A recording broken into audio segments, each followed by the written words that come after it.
افريقيا السنه دي هتكون عباره عن حرب دمويه داخل الملعب، ولكن خليك عارف ان في 5 منتخبات مش هتخرج براهم كاس الافريقيه. ورقم واحد طبعا والمرشح الاول هو منتخب المغرب.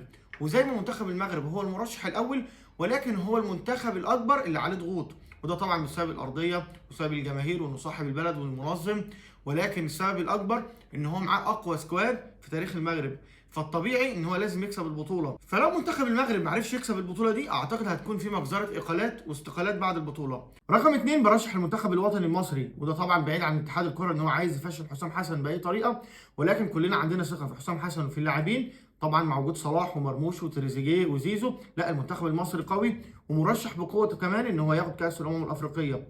رقم ثلاثة الجزائر، والجزائر طبعا دلوقتي خليط بين الشباب وبين الخبرة، محرز والجيل الجديد عادل بولبينا، فاعتقد ان الجزائر هتكون مرشح قوي طبعا ان هي تاخد كاس الافريقية. رقم أربعة السنغال، وبعيد طبعا عن ان السنغال صعدت كاس العالم بشق الانفس، ولكن تظل السنغال مع كوليبالي وساديو ماني مرشح ان هي تحصل على كاس الافريقية. رقم خمسة وانا بقول ان ده هيكون الحصان الاسود للبطولة، وتقريبا مفيش حد بيرشح المنتخب ده، ولكن اقول لك ان منتخب تونس هيكون داخل بقوه، ومنتخب تونس هيكون مرشح طبعا. سيبك من المستوى الهزيل اللي ظهر بيه في كاس العرب، وان كان في بعض الاساسيين طبعا بيشاركوا في كاس العرب، ولكن منتخب تونس منتخب قوي ومنتخب هيكون مفاجاه، وهيكون الحصان الاسود طبعا للبطوله. ممكن كمان مشاركه طبعا مع حامل البطوله كوتيفوار، ولكن ال5 منتخبات الاولى اللي انا قلتهم لك مش هتخرج براهم طبعا كاس الافريقيه. اكتب لي بقى في الكومنتات 5 منتخبات من وجهه نظرك هيكون هم المرشحين الاقوى ان هم ياخدوا كاس الافريقيه الموسم ده.